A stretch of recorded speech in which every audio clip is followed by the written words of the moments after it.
본 방송에서 제공하는 투자 정보는 투자 판단에 대한 조언입니다.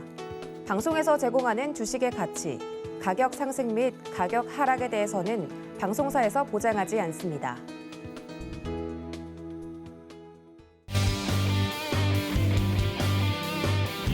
안녕하세요. 주유소 2부로 다시 돌아온 조하나입니다. 오늘 시장 같은 경우는 코스피와 코스닥 서로 다른 얼굴을 보였습니다. 코스피 같은 경우는 3거래일 연속 상승하고 있는데 반면에 오늘 코스닥 시장 같은 경우는 외국인들의 대량 매도에 힘없이 속수무책으로 좀 무너지는 모습을 보여줬는데요. 이렇게 변동성이 큰 시장 속에서 어떤 전략을 짜가면 좋을지, 내가 놓치고 있는 것은 무엇인지 많은 분들이 생각이 깊으실 것 같습니다. 그 고민 오늘도 해결해 주실 분 모시고 왔으니까 끝까지 저희와 함께해 주시면 감사하겠습니다.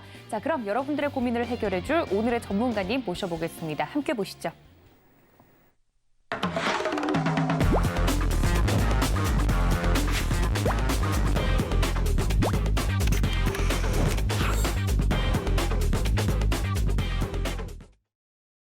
네, 서울경제TV 임상현 전문가님 모셨습니다. 전문가님 어서 오세요. 네, 반갑습니다. 네, 매번 이 시간 통해서 다양한 이야기 좀 해주고 계시잖아요. 예. 오늘은 또 어떤 강의 내용을 준비해 주셨을지 기대가 되는데 저희 임상현 전문가님과 함께하고 싶다 하시는 분들 위해서 저희가 노란톡 열어두고 있습니다. 문자 샵 0082번으로 임상현 적어서 보내주시거나 혹은 QR코드 통해서도 입장이 가능하니까 하단 내용 보시고 지금 바로 이용해 보시면 좋을 것 같습니다.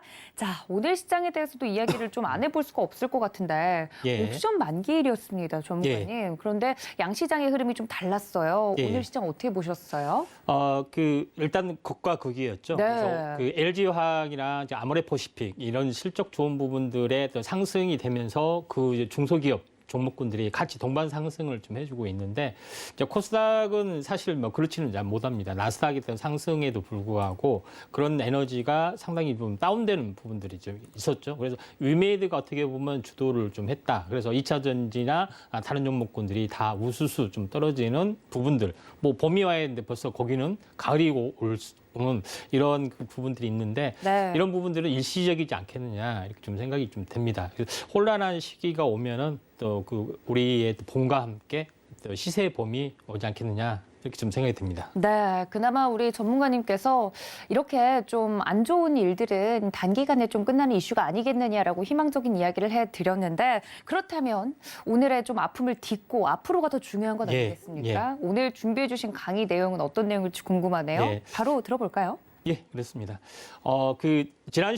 지난주에는 그 어떤 얘기냐면은 그 메타버스 관련된 부분들이 왜 나왔고, 그러니까 4차 산업의 혁명의 최초의 화두가 플랫폼이었고, 지금은 현재 그 메타버스가 좀 있었죠. 그래서 메타버스 안에 여러 가지 어떤 부분들이 산업 섹터들이 생겨났는데 이제 그런 그 전체적인 것들을 이제 플랫폼 전쟁이 메타버스에서 전쟁으로 확산이 되고 있고 이게 모든 빅테크 기업이 추구하는 목표고 실제 빅테크가 수익이 났더라. 이런 내용들을 좀 했었는데 오늘은 그 섹터를 나눠서 지금 벌어지고 있는 것이 전기차 2차 전지에 관련된 겁니다. 그래서 전기차하고 2차 전지하고 메타버스하고 무슨 상관이냐 이렇게 의아하게 생각하신 분이 있는데 약간 이제 깊게 들어가면 이해가 될 겁니다. 왜냐하면은 애플이라는 회사가 아이폰 만드는 회사잖아요. 그러죠? 근데 왜 전기차를 만든다고 하느냐 이런 부분들은 자기는 어떤 차든 상관없이 운영체제를 만든다. 다만 능력이 되기 때문에 운영체제를 만들고 그다음에 전기차도 만든다. 그런 개념이에요. 그러니까 걸어다니는 스마트폰 개념이죠. 그래서 이런 부분에서 이제 플랫폼 전제, 그냥 운영체계 이런 것들하고 연결이 되고 있죠. 그래서 이런 부분들이 있기 때문에 현재 전기차에서 벌어지는 부분들, 왜 테슬라가 지속적으로 독주하는 체계가 되고 있고 아직 나머지 어떤 그 업체들이 약간 따라가지 못하는가 이것도 나름대로 보인다. 그래서 우리가 그 전기차가 너무 과열이 아니냐, 뭐 어떤 전문가 말 들으면은 퍼가 40이니 50이니 미래 5년치를 끌어다 쓰는데 지금 들어가면은 꼭지가 않느냐 이렇게 말들이 많습니다. 그래서 이런 부분에 대해서 우리가 단순히 어떤 전문가가 이렇다더라 또는 내 과거의 경험상 이거 꼭지다. 또는 아니다, 더 간다. 이렇게 굉장히 말이 많을 겁니다. 근데 제일 중요한 것은 전기차의 세계적인 동향을 생동감 있게 또 내가 리얼하게 만약에 느끼면은 아하 그렇지 않고 실질적으로 이제 실적 장세로 접어들면서 이런 것들이 폭발할 수 있고 또 우리 한국의 업체 부분들이 나름대로 이제 미국과의 시너지 효과. 왜 바이든 그 정부에서는 현재 그 정책적으로 보면은 미중 어떤 그 무역 전쟁의 어떤 부분의 2라운드를 왜 했느냐? 그다음에 왜 제조업을 선포했느냐? 몇 년 전부터 계속 리쇼링을 하면서 하다가 갑자기 한국하고 제휴를 하면서 막 그 전기차 공장을 짓느냐 이런 것들이 나름대로 좀 이해가 갈 수가 있다 이렇게 좀 생각이 됩니다. 그래서 전기차의 흐름을 동향을 보면은 우리가 그 생각하지 못한 어떤 현실적인 생동감 이런 것들을 느껴야지 진짜로 되지 전문가가 나와서 뭐 이렇게 좌표 띄워놓고 또는 단순히 대자 띄워놓고 갑니다. 하는 것들은 어떻게 보면 도움이 되지 않을 수도 있다. 이렇게 좀 생각이 돼서 제가 정말 리얼하게 느낄 수 있는 그런 데이터라든가 어떤 그 정보 이런 것들을 제공하고 싶어서 나름대로 현재 자료를 준비를 해왔기 때문에 한번 시청자 여러분과 함께 우리가 한번 해봅시다. 올해. 자, 먼저 들어와서 하고 싶은 말. 서두가 좀 약간 기는데 제시 리버모의 주식 투자하는 법 저는 정액을 그리는데 여기서 하는 말이 좀 재밌습니다. 뭐라고 했느냐? 투자를 사업으로 생각하고 사업의 원칙 위에서 운영을 하라. 그러니까 내가 투자하니까 단순히 오늘 몇 푼 벌고 이런 것이 아니라 오늘 나스닥 오르니까 좀 장이 좋겠구나.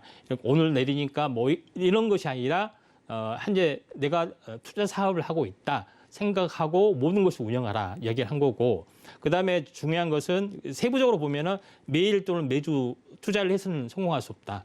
그러니까 우리는 매일 매주 투자를 하잖아요. 그렇죠? 그다음에 매일 소폭에 등락해서 수익을 내려고 탐하지 마라. 반대로 하고 있잖아요. 그렇죠? 그다음에 또 하나 마지막 유명한 말을 했는데 강세장에서는 머리가 아니라 엉덩이가 돈을 벌어준다. 이런 말을 했었습니다. 그러면은 내가 재작년에 했을 때 내가 전기차의 또 시세를 보고 성경진을 보고 내가 확신을 가지고 내가 했으면은 이런 후회들을 참 많이 좀 해줄 수도 있어요. 그래서 이런 부분들에 대해서 보면은 정확하게 장세를 판단하고 바로 그 소폭의 등락보다는 큰 흐름을 한번 이해하려고 했던 현재 우리보다의 살았던 개인 투자자의 전설로 남은 제시 리버모의 주식 투자하는 법이었습니다. 자, 그런 마인드를 가지고 한번 보도록 하겠습니다. 봄에 모내기를 해야 되는 이유 뭐겠습니까? 농부가 왜 봄에 모내기를 할까요? 내가 뭐를 심으면은 조만간 토지 영양분 햇빛이 들어오고 여름에 많이 크고 큰다 하는 믿음이 있잖아요. 마찬가지로 장세를 보고 여러 가지 업황을 보아서 성장할 수 있다. 그 믿음이 있기 때문에 투자를 하는 거기 때문에 농부의 어떤 마음으로 해야 되고 가을에 농부가 왜 추수를 합니까? 좀 더 있으면 더 열매를 맺을 건데 그건 아니잖아요.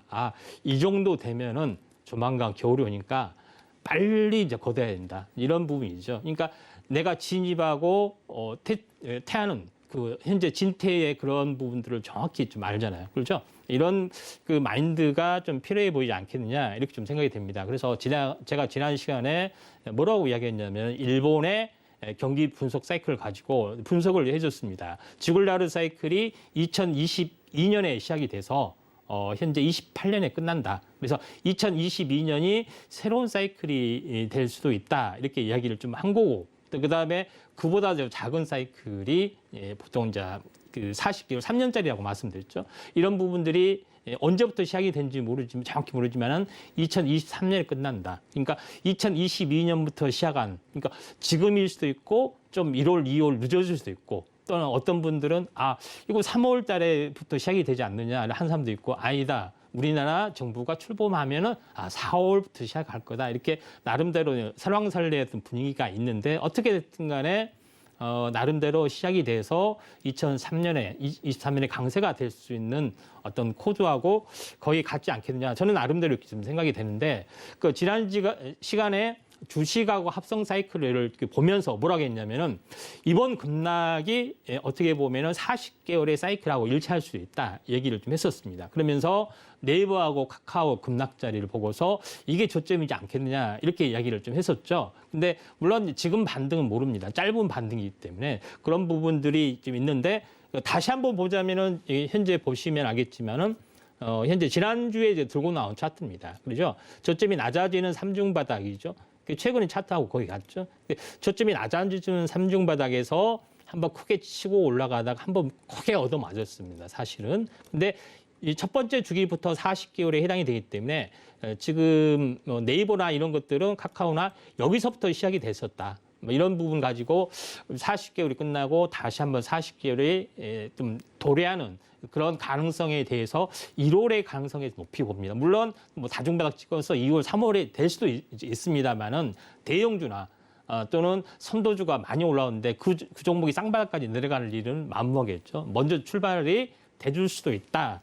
하는 뭐 이런 관점에서 그 말씀을 드렸고 또 거래소도 마찬가지. 거래소도 보면은 뭐 삼중바닥 형태가 됐기 때문에 1월 급락이 어떻게 보면은 저류의 저가 매수도 있지 않느냐. 이거는 이제 40개월 주기 사이클을 가지고 말씀드린 거고 만약에 2월이나 2월이 오늘 올해가 이번 달이 2월이기 때문에 3월이나 4월에 정말 장이 약간 뭐 출렁출렁해도 제대로만 가면은 만약에 방향성이 상방향이면 이 방향성은 좀 클 수가 있고 2023년까지 갈 수 있기 때문에 보통 1년에서 2년, 물론 1년 내내 올 수는 없겠죠. 2단으로 2023년까지는 갈 수 있겠구나 하는 어떤 흐름을 좀 볼 수가 있다 이렇게 좀 생각이 됩니다. 그래서 그 지난번에 이야기를 했지만은 이번이 바닥이냐 바닥이지 않느냐 이런 논쟁들이 상당히 좀 많이 있습니다. 근데 제가 이야기를 했다시피 뭐냐면은 이 기준 파동의 절반, 그러니까 가격과 시간의 절반이 있으면은 이게 대사이클에 해당이 되기 때문에 바닥일 수 있다 이렇게 이야기를 좀 했고 또 이게 16대 8의 구조고 전체 주기로 보면은 현재 그 어떻게 보면은 2년 주기에 좀 해당이 되는 자리다. 이렇게 좀 생각이 좀 됩니다. 그래서 그런 관점에서 강력한 가능성에 대해서 언급을 했는데 그게 적중할지 안 할지는 조금 더 지켜보고 22선 올라타고 뭐 그렇게 됐을 때는 왜 이 사람이 정확하게 40개월 이야기했을까 뭐 이런 것들을 한번 의미 있게 한번 살펴보시기 바랍니다. 그래서 제가 뭐라고 했냐면은 복합 주기 사이클이 있다. 하나의 작은 주기는 현재 그 큰 주기 안에는 작은 주기가 있다고 하면서 복합 주기 사이클을 이야기를 했었습니다. 근데 요거는 나중에 과거 차트 가지고 이건 이렇게 됐기 때문에 이렇게 된다 하면은 누구나 다 합니다. 근데 미래를 가지고 미래가 어떻게 될 것이라고 이렇게 한다는 것은 상당히 어렵죠. 그래서 이 부분들은 과연 적중하는지 적중하지 않은지 적중 안 했을 때는 뭐 대응 전략도 제시하겠지만은 이런 부분들을 함께 이제 보실 필요가 있다. 그리고 제 나름대로는 파동 이론 전문가로서의 어떤 선행적 예측이 그동안에 정말 맞은 경우도 있었고 좀 엉뚱하게 틀린 경우도 있었습니다. 네, 그런 부분에 해당이 되는데 맞았을 때는 정말 귀신같이 맞았다는 거 이런 것들을 참고를 했을 때 이번 장세에 대해서 여러분께서 한번 제가 강력하게 이야기했던 부분이 좀 진지하게 볼 필요가 있습니다. 제가 지난주에 여기 와서 또 오전 방송이나 오후 방송에서 무슨 얘기를 했냐면은 이 시간의 사이클이 있기 때문에 전체적으로 현재 첫 번째 바닥이 이제 여기를 보시면 알겠지만은 40일 주기로 이렇게 떨어지는 부분이 있기 때문에 이게 하나의 사이클, 반등과 재하락의 사이클, 그다음에 또 반등과 재하락의 사이클 전체가 120일을 채워지기 때문에 완벽하게 쓰리바닥이다 이렇게 이야기를 했었어요. 물론 며칠 반등을 했기 때문에 아직은 모르죠. 근데 이게 추세적으로 22선 올라타고 올라왔을 때는 왜 이 사람이 120일에 대해서 이야기를 했을까? 이런 것들을 보시면은 정말 그 재밌는 관전평이 된다. 이렇게 좀 생각이 됩니다. 그래서 전체적으로 보면은 20일 단, 60일 단위가 상당히 잘 맞습니다. 물론 이 부분들은 이제 시간 관계상 자세히 못하지만은 우리가 60일 단위로 이제 보는 부분들은 어떻게 보면 기업 분기 실적하고 연관이 사실 돼 있어요. 그런 부분에 해당이 되기 때문에 분기 실적마다 약간 뭐 여러 가지 것들이 심리가 많이 달라지잖아요. 그리고 60일 안에 20일 단위가 있는데 어떻게 보면 우리가 20일이라는 것은 매달 월급이 사실 나오잖아요. 그렇죠? 이런 부분에 해당이 되기 때문에 20이라고 한다라고 어떤 투자 심리나 이런 것들은 매우 밀접하게 연관이 돼 있습니다. 뭐 그런 부분에 해당이 되기 때문에 지난 그 6개월 동안의 하락이 1년의 절반에 해당이 되는 변화이기 때문에 우리가 한번 주목을 삼중 바닥을 찍고 완성이 되는 것에 뭐 주목을 할 필요가 있습니다. 나중에 이제 참부진 생각을 해보고요. 그다음에 두 번째, 이제 첫 번째는 주글라르 사이클이나 이런 사이클을 가지고 장세 변곡을 사전에 제시하고 약간 오차는 있었지만은 지금은 적중했다고 볼 수는 없죠. 근데 좀 가능성이 있습니다. 한번 지켜보시고 두 번째 부분들은 뭐냐면은 공포에 시달린 게 뭐냐면 나스닥이 10몇 년째 올랐다. 한번 이거 무너지면은 큰일 난다. 모두 다 끝난다. 이렇게 이야기만 하죠. 왜? 그러니까 경기하고 이런 여러 가지 동향하고 전혀 상관없이 금리만 인상을 했다는 이유만으로 차트가 망가진다. 차트가 망가지면 경기고 뭐고 다 소용없다. 다 끝난다. 이렇게만 생각하신 분들이 상당히 많이 있습니다. 의외로 상당히 많이 있어요. 근데 그리고 굉장히 미국 시장이 많이 올라와 있다. 이렇게 하신 분들이 많은데 우리가 보는 기준은 보는 기준을 우리가 착시일 수도 있다 이렇게 좀 생각이 되는데 그에 대해서 제가 이야기를 좀 하고 싶어서 과연 미국 시장이 물론 고평가는 고평가예요. 고포의 논리대로 보면은 근데 고평가인 줄 알면서도 계속 갈 수 있는지 이런 부분들은 여러 가지 부분들이 있는데 제가 이거 왜 표를 준비했냐면은 이 길이하고 이 길이 있죠. 그다음에 이 길이하고 어떤 것이 더 커 보입니까? 사실 보면은 이 벌어지는 그 왼쪽이 더 커 보이죠? 네. 이게 엄청나게 커 보입니다. 근데 실질적으로 딱 재보면은 똑같아요. 뭐냐면은 요거 주변이 이렇게 위협적으로 이렇게 방어벽을 치니까 이 길이가 생각보다 적게 보인다는 이야기입니다. 근데 여기서는 뭐냐면은 외부로 확장되는 모습이기 때문에 이게 굉장히 길어 보인다. 결국은 같잖아요. 그렇죠? 요거 해보면. 그러니까 우리가 차트를 볼 때도 마찬가지입니다. 차트를 볼 때도 장기간에 꾸준히 올랐기 때문에 나중에 이게 합산하니까 굉장히 크게 보이는 부분들인데 우리는 단순히 진폭이나 이런 것들만 보기 때문에 그런 모습인데 다른 각도로 분석하면은 전혀 다르지 않고 정상적으로 계속 올라가는 흐름이 될 수도 있다. 이거를 말씀을 드린 건데 그러면 그 다른 각도가 뭐냐?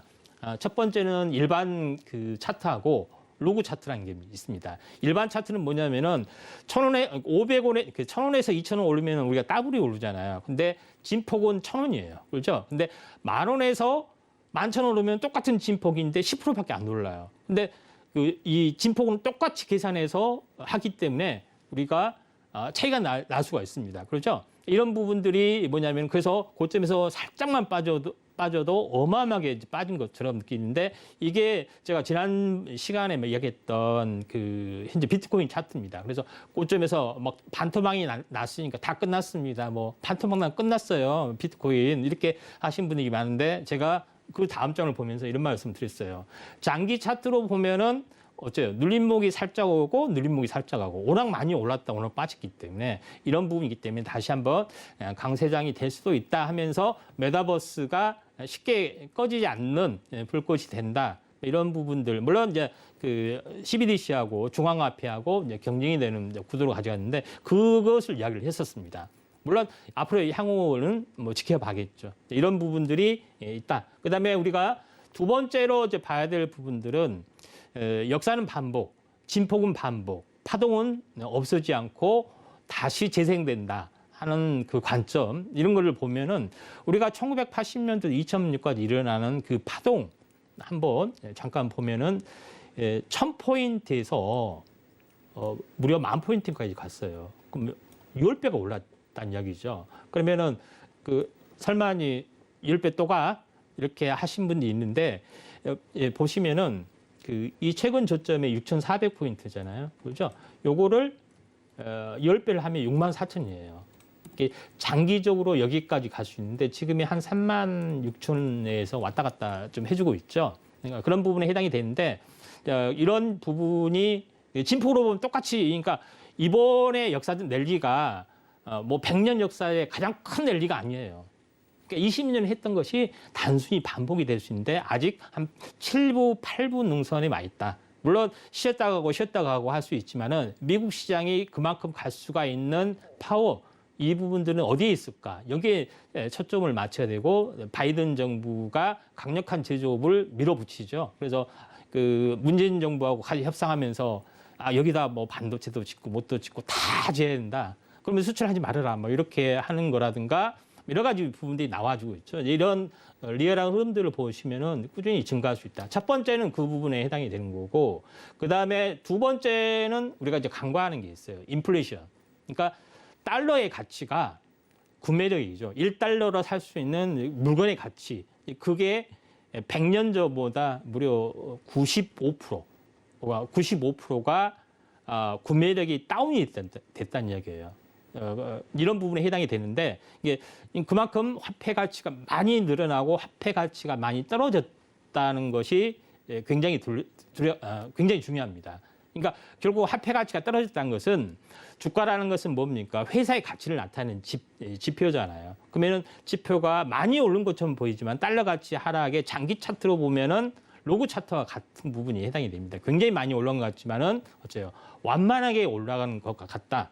그런 의미에서 현재 그 기준을 달리해서 본다는 겁니다. 그러면은 예전에는 달러하고 화폐하고 1대1의 관계였잖아요. 그러면은 달러가 1대 그 근본이제가 깨지면서 실제로 이제 금 가지고 모든 것을 잰다 했을 때 그러면 다우하고 나스닥의 차트를 달러 단위 지수가 아니라 금 단위 다우존스로 한번 비교를 해보자. 지금이 고평가인가 저평가인가.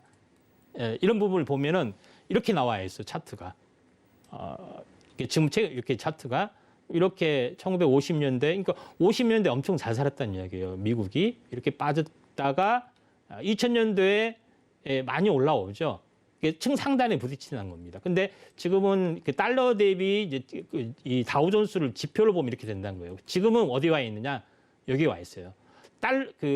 금 가격이 막 올라가니까 상대적으로 다우존스의 그런 것들이 많이 남았죠. 그러니까 그런 걸로 봤을 때 과거에도 이게 정확히 사실은 맞았어요. 이런 고점과 고점의 흐름들. 그러니까 앞으로 사실 이 갭이 상당히 많다는 겁니다. 근데 이 갭을 환산을 해서 추정을 해봤을 때 64,000이 저는 앞으로 5년이 걸릴지 어떻게 될지 모르면 꿈이 아니다. 이렇게 좀 생각이 좀 되고요. 물론 꼭 그때까지 간다는 것이 아니라 그게 맥스점이기 때문에 구분능선도 갈 수 있다. 이렇게 저는 좀 생각이 되는 겁니다. 그다음에 또 다른 의미로 보면은 미국의 이제 GDP 대비 지수로 환산을 좀 해보면은 또 다른 그 다우존스의 차트의 모습이 나옵니다. 그러니까 GDP가 높다는 것은 힘이 강하다는 거잖아요. GDP 대비 다우존스 그 비율, 레이쇼를 한번 차트를 한번 그려보면은 어떤 힘이 나느냐, 이렇게 되는 겁니다. 이게 1950년대가 피크가 되는 거죠. 이게 굉장히 잘 살았고, 그리고 나서 이렇게 약세가 좀 됐던 거죠. 이런 부분들이 해당이 되는데, 이때 당시에는 뭐냐면 여러 가지 부분도 있었지만은 설명은 좀 시간이 걸리니까 빼고요. 그 다음에 우리가 예전에는 혼자만 벌어서, 남편 혼자 벌어서 다 가족을 다 먹여 살렸어요. 근데 지금은 어떠냐? 예전에 어떠냐? 좀 더 지나면 어떠냐? 그러니까 부부가 동시에 벌어야지 한 가정이 유지돼요. 지금 어떠냐? 지금이 아니라 아르바이트까지 해서, 그러니까 자식들이 아르바이트까지 해야지 한 가정이 다 이렇게 운영이 돼요. 네, 그런 부분이 있기 때문에 그 이익 비용이 다 어디 갔느냐?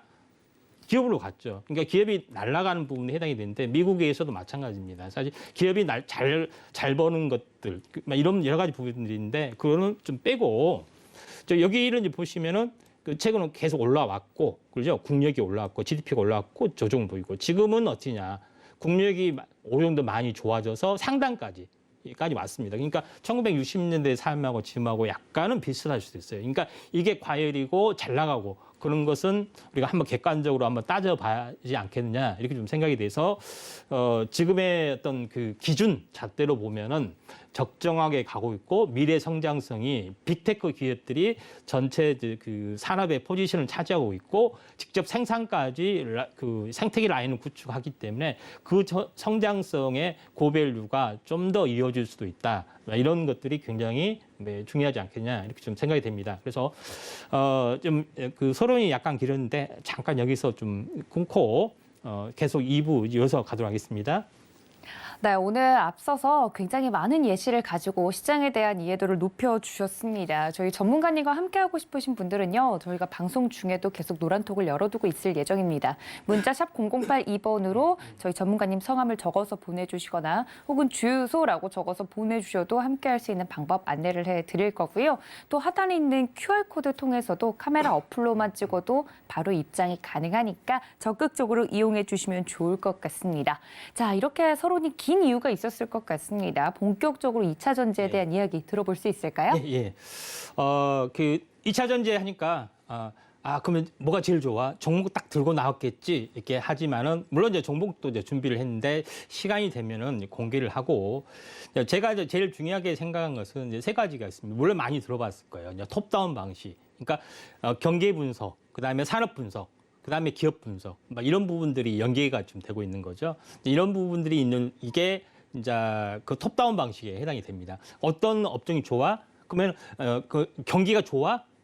그다음에 그러면 어떤 사람이 좋은데? 그러면 그다음에 어떤 종목이 좋은데? 이게 이제 톱다운 방식으로 찾아가는 거고 이제 그런 부분에 해당이 되고 그렇지 않고 여러 가지 종목을 뒤지다가 괜찮은 종목군들, 뭐 재료 있느냐, 뭐 공장을 짓는다 이렇게 하다 보면은 이게 기업 분석. 근데 이 공장 짓는데 잘 팔릴까? 한번 산업을 한번 분석해 볼까? 뭐 이렇게 하고 산업이 분석했는데 경기가 안 좋으면은 또 꼬꾸라진 거 아니야? 뭐 한번 경기 분석을 해볼까? 이게 이제 상향식, 버텀업의 방식인데 그래서 오늘은 이제 전기차에 대한 부분들이 최대한 세계적인 동향, 힘 이걸 약간 단순히 데이터로만 본 것이 아니라 나름대로 실감형, 체감형으로 이렇게 그 전기차의 흐름들이 진행이 되는구나 이렇게 느끼고 내가 한번 이렇게 했으면은 뭐 오늘의 그 강의가 성공하지 않겠느냐 이렇게 좀 생각이 되는데 사실 이제 전기차하고 2차 전지가 이렇게 맞물려 있죠. 맞물려 있기 때문에 우리가 이제 전기차 동향 논하면서 2차 전지 이런 것도 해야 되지 않겠냐 이렇게 좀 생각이 되는데 그럼 과거의 일을 하나 뭐 들어보도록 하겠습니다. 요거는 그 하이투자증권 보고서에 해당이 되는데 하나의 혁신적인 제품 이런 게 나왔을 때 그 사이클의 주기 이런 것들 이야기하면서 이 주식의 주기하고 거의 맞아떨어졌다 이야기를 한 겁니다. 근데 우리가 이제 전기차 하면은 최초로 나왔던 또 최초의 보급이 됐던 시기가 언제일까?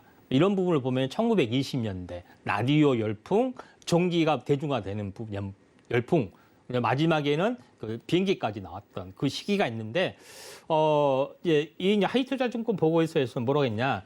광란의 1920년대 그 GM이 대중화되면서 어마어마하게 뭐 50배씩 날아갔던 그 시기하고 지금의 전기차하고 좀 닮지 않았느냐? 우리가 타산 지석을 보지 않겠느냐? 이렇게 이야기를 합니다. 그러면서 뭐라고 이야기를 했냐면은 이 테슬라, 그러니까 이 포드가 만들어지면 그 현재 포드차가 대중화되면서 가격이 계속해서 다운돼요. 대량 생산하기 때문에. 근데 그 어떤 스토리하고 이 미국 경기 성장의 어떤 스토리하고 지금의 테슬라하고 한번 믹스를 해봤고 얼마 정도가 되면은 대중화되고 누구나 살 수 있고 지금은 일반차 살래, 전기차 살래 하면은 대부분 일반차를 사요. 왜? 많이 차이 나요. 그러죠? 이런 부분에 해당이 되는데 그게 유황이면은 전기차를 사지 하는 그 순간까지 떨어질 때가 폭발적으로 늘어난 건데 지금은 그 시기를 향해서 서서히 진행이 되고 있다 하는 것들이 굉장히 중요하고 그다음에 바이든 정부에서 그걸 노리는 겁니다.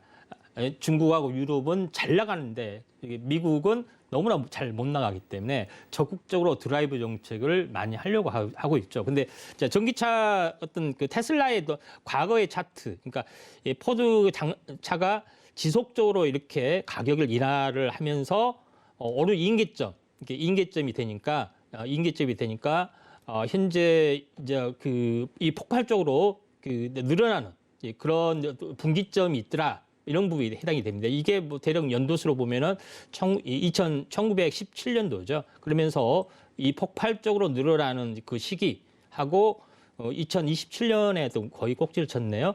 그 시기하고 랠리하고 거의 일치를 하더라 하는 부분에 해당이 되기 때문에 우리가 사실 시사하는 바가 크다 이렇게 얘기한 겁니다. 그리고 이거는 여담이지만은 전기차가 최근에 나온지 알지만은 역사적으로 보면은 1982년에 나왔고 1884년에 나왔었습니다. 그러니까 가솔린 차하고 경쟁을 했었어요. 근데 왜 없어졌냐? 미국에서 텍사스에서 유전이 나오면서 이거 석유를 팔아 먹어야 되는데 전기차 있으면 안 된다 해가지고 뭐 사장했단 말도 있고 워낙 그 전기차 가솔린의 파워가 좀 대단했기 때문에 했단 말도 있어요. 그래서 에디슨이나 포드 그 당시에 현재 사장도 전기차를 많이 했으려고 했어요. 그런 부분이 있기 때문에 사실 그런 그 스토리가 사실 있었습니다. 그런 부분이 있는데 석유가 이제 패권을 자리 잡으면서 넘어갔다. 이런 것들 좀 참고하시면 되고요. 이제 그때 당시에 이제 열풍이 일어났을 때 이제 주가 차트를 보면은 지금하고는 많이 차이 나요. 물론 똑같이 재생된다는 법은 없지만은, 그러니까 나중에 열풍이 불었을 때 2025년부터 열풍이 불어서 굉장히 크게 상승을 했던 사실 전례들이 있습니다. 그런 부분이 해당이 되기 때문에 지금의 흐름들, 그러니까 제가 지난 시간에도 이야기했지만은 다우존스는 이 추세선 상단을 벽을 타고 계속 간다 하는 겁니다. 그러니까 경기라든가 확장, 그다음에 바이든 정부의 정책 이런 것들이 변하지는 않아요. 이런 부분에 좀 해당이 되기 때문에 이런 부분들이 우리가 좀 생각하는 바가 크다. 근데 제일 중요한 거는 우리나라의 차트를 한번 보면은 좀 약간 달라요. 뭐가 다르냐면 추세선을 그어보면은 지금의 과거의 과열 열풍의 추세선 상단하고 지금의 상단은 아니라 한참을 많이 올라가요. 이 갭이 상당히 많이 있어요. 물론 이 하락 공포의 갭도 사실 존재를 하는 거죠. 그래서 한번 크게 꺾어지고 만약에 터닝이 언제 될지는 모르겠습니다만은 한번 터닝이 되고 우리나라 반도체 산업, 그다음에 2차 전지 이런 부분들이 현재 미국하고 조인이 되고 또 본격 상용화 정책들이 유럽이나 미국이 이제 드라이브를 걸기 시작하고 됐을 때 이런 폭발적인 시너지들이 만약에 펼쳐졌을 때는 과연 갈 수 있느냐? 저는 현재 지금의 장세는 거래소하고 다우가 디커플링이 됐다고 생각해요. 그래서 커플링이 되는 시기가 상용화 시기에 되지 않겠느냐 이렇게 좀 생각이 되기 때문에 이런 부분에 대해서 우리가 좀 주목을 해야 된다. 그러면은 우리나라 시장이 과연 저평가되느냐 고평가되느냐 당연히 저평가돼 있죠. 이런 부분들이 이제 2차 전지로 한번 보면은 현재 알로이 대 이제 PBR 요거를 놓고 이제 요거는 이제 PBR겠습니다. 근데 테슬라가 어디에 와 있느냐? 요거에 와 있죠. PBR이 30 이렇게 넘어가고, 그렇죠? ROE는 20 좀 넘어가고, 물론 이제 돈을 워낙 영업이익이 높기 때문에 그 가격을 계속 다운시켜도 영업이익이 줄어들잖아요. 그냥 그만큼 됐는데 나머지 보면 우리가 PR, PBR 보시면은 현재 비슷한 레벨인데 10 이 정도밖에 안 되는 거죠. 그러면은 3배나 레벨 다운이 되는 주가로 보면 그렇다는 이야기예요. 지금 많이 올라왔어도 그렇다는 이야기입니다. 이런 부분들을 우리가 시사하는 바가 크고, 그다음에 2차 전지 부분들을 퍼 대비 EPS 어떤 성장성을 놓고 보면은 지금에 알고 있는 중국의 CATL이나 BYD나 이런 부분들하고 우리나라의 어떤 일진 머티리얼즈나 이런 것들을 보면은 어떻습니까? 상당히 낮은 물론 우리나라도 고포지만은 40 되지만은 다른 CATL이나 BYD나 이런 것도 120% 이렇게 되고 있습니다. 그런 부분을 봤을 때 우리나라만 높다 하고 나른다라는 정상이다 이렇게 판단해서 안 되고 이 커플링이 그러니까 다른 나라에서 떨어지든 우리나라 시장이 레벨업이 돼서 올라가든 이런 것들이 저는 이제 펼쳐질 수 있다. 그러니까 이거는 언젠가 균형점에 맞추는 부분들이 있기 때문에 고평가인 줄 알면서도 가고, 물론 최근에 떨어진 것은 조정이 있을 땐 다 떨어집니다. 차트가 그렇기 때문에 어쩔 수가 없고 어느 정도 고평가를 해소를 했고 다시 갈 때는 새로운 고평가를 향해서 갈 수 있다. 저는 이렇게 좀 생각이 되기 때문에, 그러니까 고평가냐 저평가냐를 객관적으로 비교할 수 있는 것들, 자기가 체험할 수 있는 것들이 좀 필요해 보지 않겠냐 이렇게 좀 생각이 되고, 그다음에 이제 글로벌 전기차의 이제 비중 추이 부분들을 한번 보면은 좀 재밌는 부분들이 뭐냐면은 그 지금의 이제 유럽, 중국 이런 부분들이죠. 이런 부분들은 상당히 높게 좀 이렇게 올라갑니다. 그렇지만은 현재 미국은 상당히 낮아요. 미국이 상당히 낮은 부분에 여기 와 있죠. 이게 상당히 낮기 때문에 전체적으로 보면은 글로벌에서 전기차하고 일반차하고 차지하는 비율이 지금 매우 높은 데는 이제 그 판매 비중이죠. 이제 30%까지 가고 적은 데는 5% 이렇게 가는 부분들이 이제 그 올해 추정치가 그렇게 된다는 겁니다. 그러니까 앞으로 그 비중으로 봤을 때 충분히 성장 가능성이 이제 많이 있다 이렇게 좀 생각이 되고, 지금 요거는 유럽과 미국, 중국 전기차의 이제 비중 추이를 그 현재 세 대륙만 가지고 비교를 해봤을 때 유럽의 비중이 상당하게 제일 높습니다. 정책적으로 밀어붙이는 부분들이 해당이 되고, 그 다음에 바싹 추격한 것이 20%. 근데 미국 어떠냐? 6.8%가 안 돼요. 그러니까 한참을 많이 뒤졌던 거죠. 그러니까 바이든 정부가 그 좀 발을 동동 구르고 있으면서 정말 뭐 대중화를 해야 되는데 하는 것들이 좀 있죠. 이제 이런 부분도 좀 이따 좀 살펴보겠는데, 요거 비중이고, 요거는 전기차 그러니까 판매 비중, 미국 전기차하고 이제 중국 전기차하고 판매 비중입니다. 미국은 얼마예요? 단독으로 비교했을 때 6%, 7%가 안 됩니다. 현재 중국은 이거 녹대 중에 한 대는 판단 이야기예요. 그러니까 이 대중화하고 하는 것들이 게임이 안 된다는 겁니다. 그러니까 중국이라는 나라는 현재 내수 시장, 그러니까 전기차들을 판매하고 하게 되면은 톱 랭킹이 들어가게 되고, 그만큼 시장이 내수 시장만으로도 굉장히 커지기 때문에 굉장히 그 경쟁이 치열하게 현재 전기가 좀 되고 있다 하는 것들이 되고, 관련된 산업도 마찬가지입니다. 그 사이즈가 미국이 왜 이렇게 그 발을 동동 구르면서 무조건 2차 전지를 져라, 뭐 거의 그 강압 쪽으로 같이 데려와서 하느냐. 그러니까 중국에서 생태계가 다 구축이 돼 있고 유럽과 공조를 하는 체계이기 때문에 미국이 이거 잘못하면은 큰일 나겠다는 그 절박한 부분에서 이렇게 최근에 2차 전지를 공격적으로 공작을 유치를 한다 이렇게 보시면 됩니다. 요거 같은 경우는 참고적으로 보면은 미국의 이제 전기차 판매량, 중국의 전기차 판매량 그 현재 부분들을 좀 나타내주고 좀 있죠. 그래서 중국이 월등히 판매량 추세를 봤을 때도 중국이 월등히 높죠. 미국은 한 뭐 100%, 150% 뭐 이렇게 되는데, 뭐 중국 판매량 이렇게 속도를 보면은 뭐 대여섯 배씩 빨라지는 그런 부분들을 보여주고 있고요. 이 부분들은 현대차의 어떤 그 판매와 비중 추이 이런 부분들도 지금 자리 잡고 있는데, 왼쪽이나 오른쪽이나 거의 한 8%, 10% 정도는 현재 그렇게 좀 진행이 되고 있다 이렇게 좀 생각이 되고, 앞으로 이제 현대차나 전기차의 어떤 그 향후 계획 부분들은 갈수록 좋아지는 부분에 해당이 되죠. 그러니까 이 성숙기에 접어드는 부분도 있기 때문에 펀더멘탈이나 여러 가지 여건들은 확실하다. 이렇게 우리가 데이터나 체험적으로 우리가 느끼시면은 되지 않겠냐 이렇게 좀 생각이 좀 됩니다. 요거 표는 전기차 판매량 탑 10 기업입니다. 현재 1위는 테슬라, 2위는 비아디, 요거는 이제 볼보, GM, 현대차는 몇 등 있습니까? 5등 정도에 차지하고 있습니다. 그래서 쭉 레벨이 되죠. 그러니까 현대차가 뭐 2, 3등 아니야 하지만은 현실은 좀 냉정합니다. 5등 정도가 좀 되고요. 그래서 테슬라, BYD의 경쟁이다 이렇게 보시면 되고, 테슬라도 중국 현지 내에서 경쟁이죠. 그러니까 거의 사실 뭐 전기차는 거의 중국 천지, 그다음에 유럽하고 같은 조인해서 하는 것들이 있기 때문에 중국이 얼마만큼 대단한 그 전기차의 역량 국가인지 알 수가 있는 겁니다. 그러니까 중국 내 전기차 이제 판매량 업체 보시면은 비아디가 거의 압도적으로 계속 증가를 하고 있죠.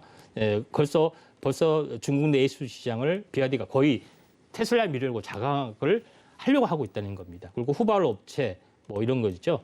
길리, 니오, 샤오퐁 이제 이런 차들이 굉장히 잘 만듭니다. 싸게 잘 만들어요. 그러니까 가격을 계속해서 다운시켜 내는 것들이 대중화 길이기 때문에 여기서 굉장히 이제 중요한 부분들을 좀 차지하고 있다 이렇게 좀 생각이 좀 되고요. 그 다음에 2차 전지. 2차 전지는 이제 엔진하고 같은 부분들이 해당이 되는데 2차 전지 이제 비율을 한번 보시면은 이제 1등이 어딜까? 에너지 솔루션인지 알죠? 우리나라 그 최고인지 아는데 아쉽게도 CATL 부분들이 지금 이제 차지하고 있고 2등이 이제 에너지 솔루션 그렇죠?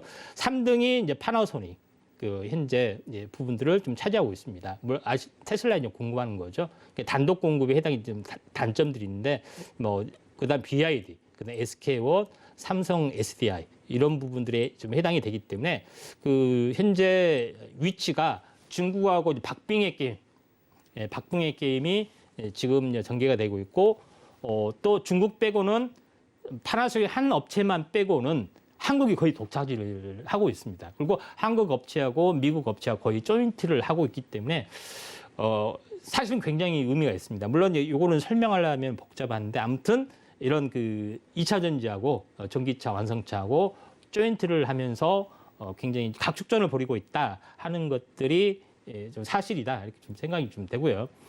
그다음에 요거는 2차 전지 CATL 실적 추이 이런 부분들을 좀 나타내는 겁니다. 실적 추이하고 영업력. 그러니까 1등 대장주의 2차 전지가 그 전망치가 굉장히 폭발적으로 늘어난다는 겁니다. 2022년에 늘어나고 2030년 늘어나고 그러니까 고포를 계속 안고 갈 수 있는 가능성들이 상당히 많이 있고 만약에 우리나라 국내 기술 부분들이 만약에 중국, 미국 내 업체하고 완벽하게 조인해서 현재 시장을 많이 석권했을 때는 굉장히 이제 큰 파괴력들이 있다. 근데 한 가지 알아야 될 부분들은 그 현재 양극재, 음극재, 분리막, 전해질 이런 부분들이 그 소재 점유율 측면에서 보면은 거의 중국이 대부분을 차지하고 있습니다. 50%, 60%. 그러니까 우리가 알고 있을 때는 2차 전지 우리가 세계 최고 아니냐 하지만은 세계 최고입니다.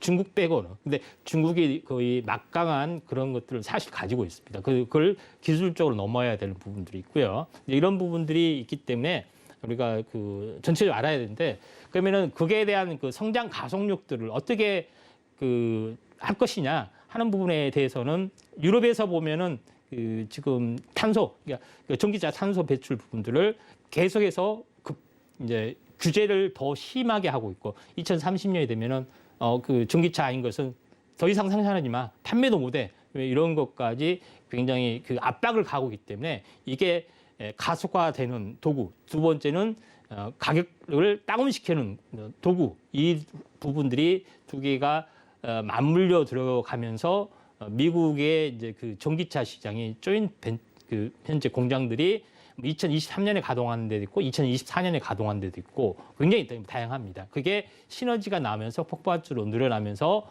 대중화 시대가 열린다. 그래서 제가 이제 주글 라이프 사이클을 2028년 이야기한 것도 이런 이야기다. 그래서 이런 것들을 보시기 바랍니다. 그래서 바이든 정부에서 전기차 정책, 인프라 법안, 그다음에 사회복지 지출안, 뭐 바이든 행정명령 다 내리면서 전기차를 거의 적극적으로 밀어붙인다. 이러다가 지금 중국한테 다 뒤진다. 이런 부분에 해당이 되죠. 내수 시장도 마찬가지, 관련 산업 인프라도 마찬가지. 우리는 2차 전지 만드는 업체 기술이 하나도 없는데 중국은 다 만들어내고 있다. 그래서 한국이라도 빨리 제휴를 해서 양산 체계를 갖추고 거의 산업을 석권하지 않고서는 큰일 난다 하는 사실은 이제 절박한 심정이란 겁니다. 근데 우리는 중국을 좀 약간 깔보는 경향, 미국을 약간 높이고 경향하기 때문에 뭐 아무래도 미국이 다 뭐 하겠지, 미국 뭐 이렇게 하지만은 현실은 정말 다르다는 이야기입니다. 네, 그런 부분에 해당이 되기 때문에 그 이제 미국의 성장력들이 굉장히 중요하고 미국 이제 국내 합작 뭐 공장 현황, 그 다음에 오른쪽에 보면은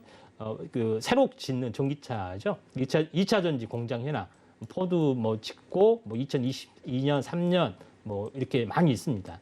그런 부분들이 해당이 되기 때문에 그 이제 전체적으로 보면은 이제 미국 이제 이 동부 안쪽에다가 이제 전체적으로 굉장히 많은 이 공장, 그러니까 제조업 리쇼링의 그 화두 이런 것들을 그 미국 그 동부, 그러니까 미시시피강 안에 연방에 있는 것들에 전부 다 포진을 시키고 있다. 이게 정책의 방향이 굉장히 중요하다는 겁니다. 요거는 이제 미국 완성차 남북 업체 이런 부분에 해당이 되는데, 요거는 이제 그 뭐 현대차, 전기차 있는 데가 뭐 여기는 플로리다, 그렇죠? 플로리다, 조지아, 앨리바마 이런 쪽에 거의 위치에 이제 포진해 있다 이렇게 보시면 되고, 요거 지도는 뭐 앨리바마하고 현재 그 전기차 있는 도로선을 따라서 모든 그 전기차가 그 제조업체가 완성된 거기 때문에 이거는 이제 참고적으로 이제 보여드리는 거고, 뭐 이런 부분이 좀 해당이 되기 때문에 그 굉장히 중요하다 이렇게 좀 생각이 됩니다. 그래서 제가 이거는 뭐 참고적으로 잠깐 이제 시각이 코너에서 보면은 지금 현재 미시피 강이 흘러가고 있죠.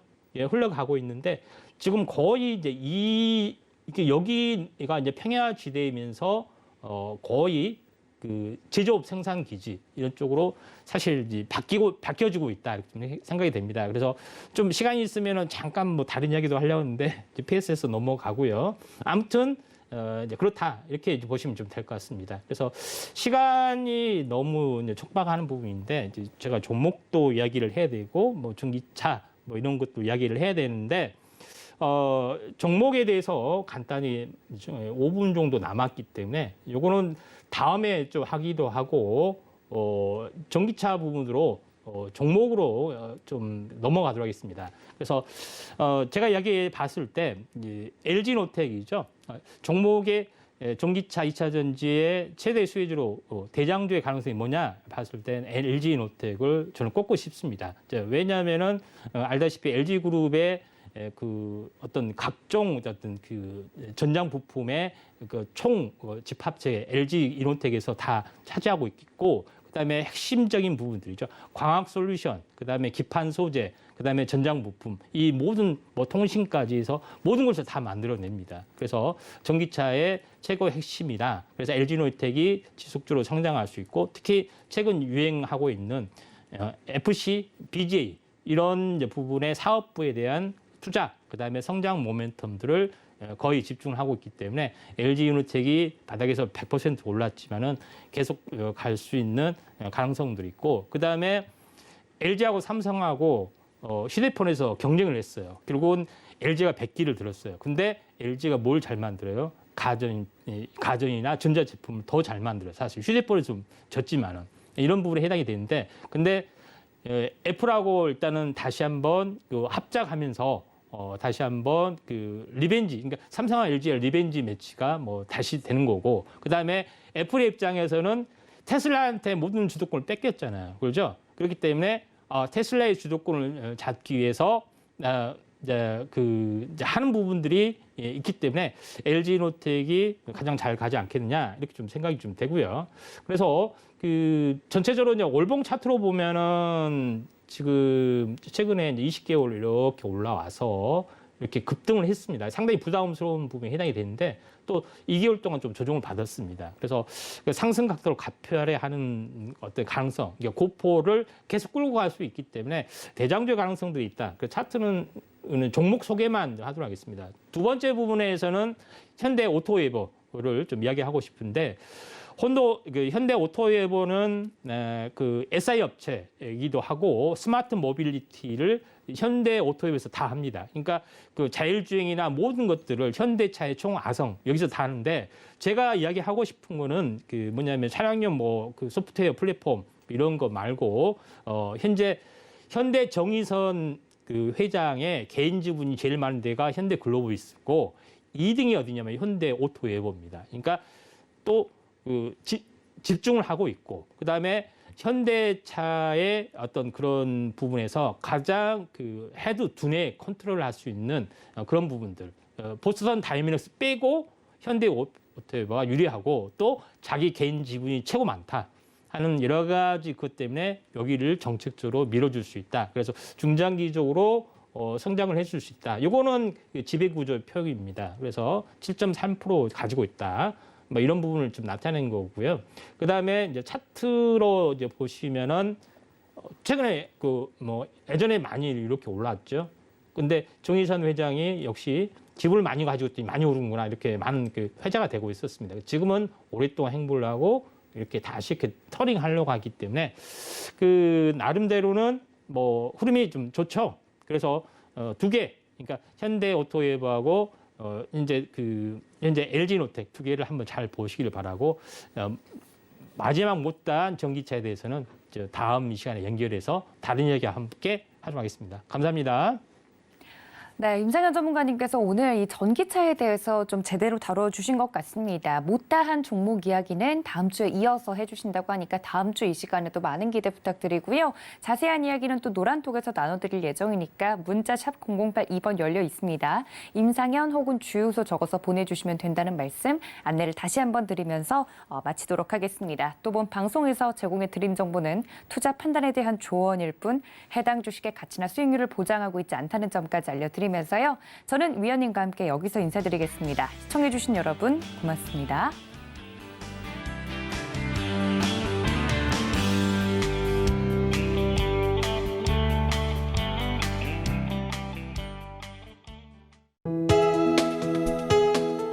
본 방송에서 제공하는 투자 정보는 투자 판단에 대한 조언입니다.